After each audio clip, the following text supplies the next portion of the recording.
Today I'm gonna make smothered cabbage, and if you haven't tried it yet, you are in for a real treat. Welcome to the Salted Pepper, where we cook for real life using real food and we keep it real simple. Today's recipe is for smothered cabbage, which can be made a ton of different ways. So you can make it your way. I'm gonna make it my way. I'm gonna use andouille sausage, some bacon, a really delicious spice rub, then of course, cabbage, that's the star of the show here, and an onion and a little bit of liquid. And we are gonna get it done in the Ninja Possible Cooker Pro. I'm gonna use the Braise function because that's what I like for this recipe. But if you don't have this cooker, you can use high slow cook. It'll work out just fine. First thing we wanna do is get our meats started. Now, I'm gonna prepare the bacon two different ways. I am gonna use some for flavor, and I want some crispy bacon after to pile on top of the smothered cabbage. And so I'm gonna cook that a different way. Now, you could technically crisp up your bacon in the Possible Cooker Pro. It works great. I use Braise actually, and it works perfectly fine. But then I would have to prolong the recipe. So I would rather just get everything into the pot to get the recipe started, and then I will just either fry up the bacon on the stove or use the Ninja Combi because that's another great way to steam and crisp bacon. So I have a pound of thick cut applewood bacon. I'm gonna put 2 slices right in the pot, not even gonna worry about cutting them up. In fact, you don't wanna cut them up because if you're like me, you don't like flabby bacon, you're gonna wanna remove them at the end anyway. I'm gonna turn the Possible Cooker Pro on, then we're gonna go over to the Braise function. There's no temperature function on the Braise setting, so we just set a time. Now, this could vary because it depends on how you like your cabbage cooked, but I'm gonna just set it for about 2 hours. And we will check it after an hour. So you can cook the cabbage as long as you like. So if you like a firmer cabbage, you're gonna be done a little bit sooner. If you like a more tender cabbage or fall apart, really soft cabbage, you're gonna braise a little bit longer. Totally up to you. All right, so the bacon is in. We're gonna let that render. I'm gonna move all of this over because this is what I'm gonna crisp up. And you don't have to use thick cut bacon. You could use any bacon you like. So you can use thin bacon, hickory, and it really doesn't matter. I'm just using what I like, which is the applewood smoked thick cut bacon. Now for the andouille sausage, this is actually raw. You can get cooked andouille sausage, which would be fine. And it'll come in a tube usually, or a sausage casing, right? That's the tube. And you're gonna cut it into coins. But leave the casing on for this recipe because it's gonna give a nice snap in the dish. Mine's raw, so I'm gonna cut it into coins. And then once the fat renders from the bacon, I'm gonna add it in, and I'm just gonna get it browned up a little bit before we add the rest of the ingredients.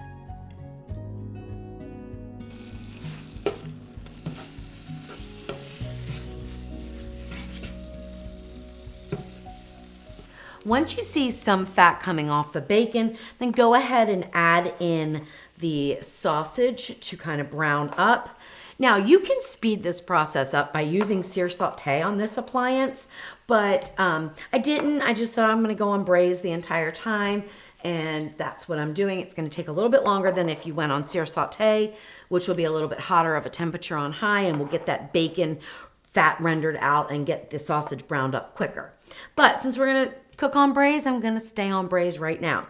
So now I can clean this up while that's cooking. So now is a great time to prep your cabbage if you haven't already. You want 1 large head of cabbage. It doesn't really matter the poundage or anything, but just get a large head of green cabbage, take the core out, and then cut it into chunks about this size, okay? We want smaller pieces in our smothered cabbage. Now mine's already prepped and ready to go, so I'm just gonna get my onion up and chop that up real quick. I'm gonna put the lid on, which is going to increase the heat a little bit in that pot, get things moving along a little quicker. Hindsight being what it is, I would probably go with high sear saute for this part until you get everything browned up and then move on to the Braise function.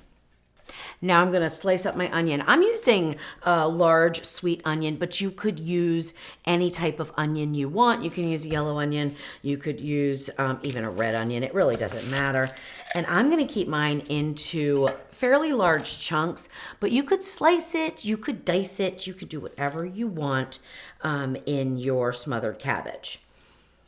So to slice it the way I want to, or chop it, dice it, whatever you wanna call it, I'm gonna take off both ends, which is not what you do when you dice an onion. And then peel off the outer layer like that. Make sure I don't have any skin, and then I'm just gonna take it and just go right down like that.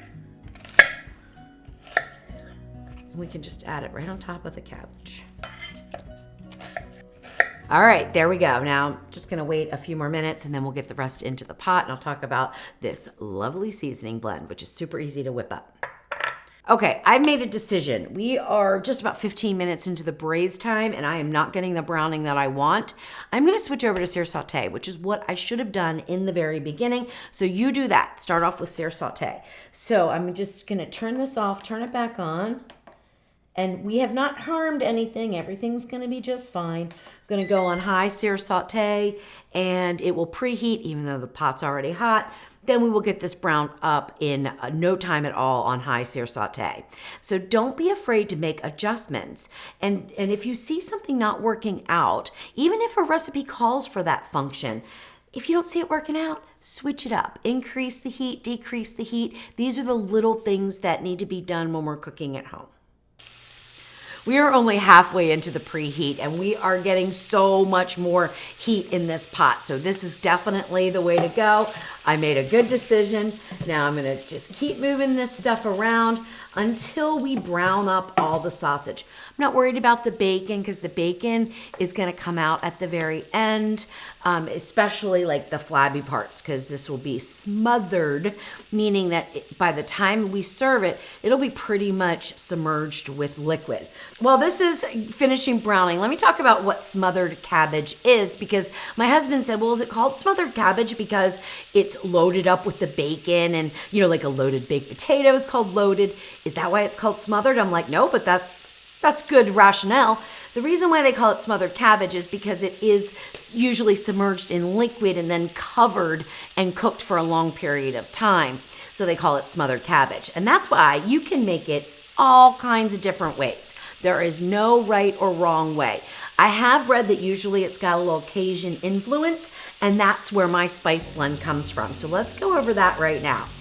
I have 1 teaspoon of fine ground sea salt, 1 teaspoon of black pepper, 1 teaspoon of onion powder, 1 teaspoon of garlic powder, 1 teaspoon of cumin, 1 teaspoon of oregano, and 1/2 teaspoon of thyme leaves. Now, sometimes I'll put a little brown sugar in, but I've decided instead of any chicken broth or water, I'm gonna use a little bit of apple juice. So that's gonna bring in the sweetness because I like to balance sweet with spicy.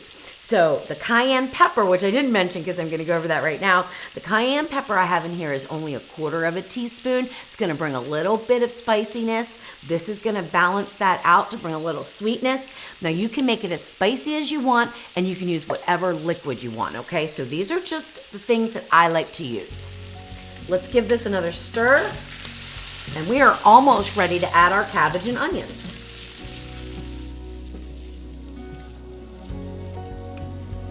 Now I know I'm gonna get the question, can you just do this all on sear saute? Absolutely, you absolutely can, but you're gonna wanna be nearby because it's gonna cook a lot quicker and you're gonna have a lot of boiling. I like to walk away from things, so I like to go do other things while my food's cooking, so I am gonna switch back over to braise so that I don't even have to babysit the pot, and we're gonna let it go for an hour and then check it. All right, I think we're good. We've got some browning on the sausage, so now I'm gonna add in my head of cabbage and my onions.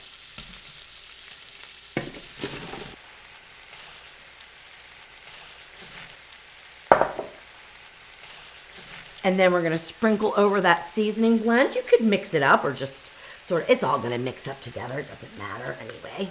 And then pour in 1/2 cup of the apple juice. Put your lid on, steam hole to the back. So when you go to check on it, you don't have the steam hole bringing steam out and you could potentially burn yourself. Now, even though we never even got to the sear saute, we're just still preheating. I'm gonna turn this off and turn it back on again. And we're gonna go over to the braise and we're gonna hit start. Adjust your time down to 2 hours. And you don't have to hit start or anything like that. It's just gonna go ahead and start on its own. In about 30 minutes, I'll give it a toss around, see how it's doing. You can always add more liquid. You could add more apple juice. You could add chicken stock. You could add water. It doesn't really matter. It is your smothered cabbage, and I want you to love it, so add what you love to it. It's been just about an hour on the braise function, and about 40 minutes in, went ahead and took a spoon and stirred it to bring the sausage up to the top and to put the cabbage nearer to the bottom so it would cook a little bit faster. And now we're gonna test it for tenderness because everybody likes their cabbage a little bit differently. So you might like it a little crunchier, and if you do, it may be done. So let's take a peek. Well, it looks good, and let me tell you, it smells good. So give it a nice stir. We've got very little liquid in the bottom. So really, if you wanted it to be more liquidy, you could add up to a cup or so of the apple juice. But, okay, let's check this first. Let's do the temp of the meat, which we are at 167. So if you like your cabbage on the crunchier side, we're gonna be good to go with the meat. That's fully cooked. So let's take some of this cabbage out. Now I can tell by looking at it. For me, I want it to be a little bit softer. So I'm gonna go another hour on the braise function. But let me explain what the texture is here. And of course, we'll get a little sneak peek at the flavor.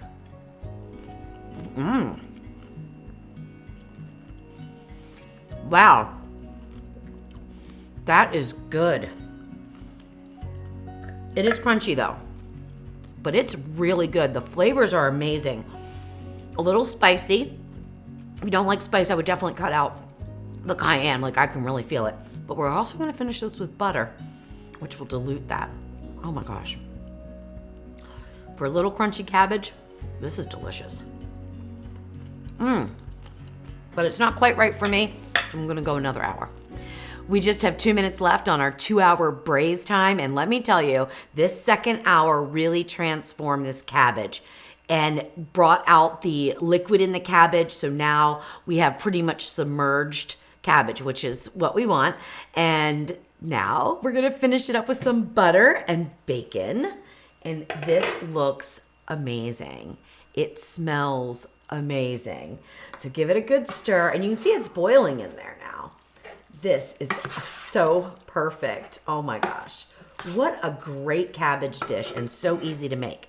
Now, how much butter you add in is completely up to you. You could do a couple tablespoons. You could do a 1/4 cup. I'm going with the 1/2 cup. We are buttering this up really well because I love butter on my cabbage. So now just break it up in there and let it melt.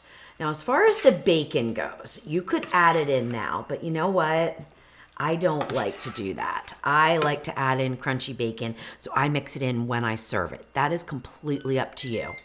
All right, we are done. We have now switched over to the keep warm. You can leave it on keep warm for several hours. So if this is a dish you want to set up in the morning or, before you run errands, you can absolutely set the braise time for 2 hours and then come back and it'll be on keep warm and it'll be just beautiful. The keep warm will drop the temperature down, so it's not going to continue to really cook the cabbage, but it keeps everything nice and warm for you. All right, we've got good amounts of liquid. I am really happy with the 1/2 cup. I think that is perfect. I don't want a real liquidy dish, so I think this is perfect for me. Now, what I'm looking for right now is the bacon that we put in the beginning. And you know what? It has broken up so much, and it has completely rendered all the fat. So the only thing left is going to be the hammy part, the porky part of the bacon. So I don't even think I'm going to remove it. There's some right there. I'm not even going to worry about it. We're just going to leave that in. All right, let's go ahead and dish it up. Wow, look at this. This is perfect. I am so excited. I don't need all that sausage though. All right, this is great. Now, take your bacon and crumble it up. Oh my gosh. Smothered cabbage. Here we go. Now this is, I mean, this is great as a meal. You could actually even add in potatoes if you want, but you would want to do that probably the last 30 minutes or so, dice them up and add in potatoes. And this could be a whole meal, and that would be absolutely delicious. All right, this is a heavier piece of cabbage. What I mean by that, a thicker piece. So let's see what the texture is. Oh my goodness. Wow. Now that butter really tamed the spiciness down. So I am happy with that 1/4 teaspoon of cayenne pepper. But if you don't like spice, leave that out. I took a little taste of the andouille sausage a little while ago, and it is a little spicy too. So this is a great dish though. Oh my goodness gracious, this is so good.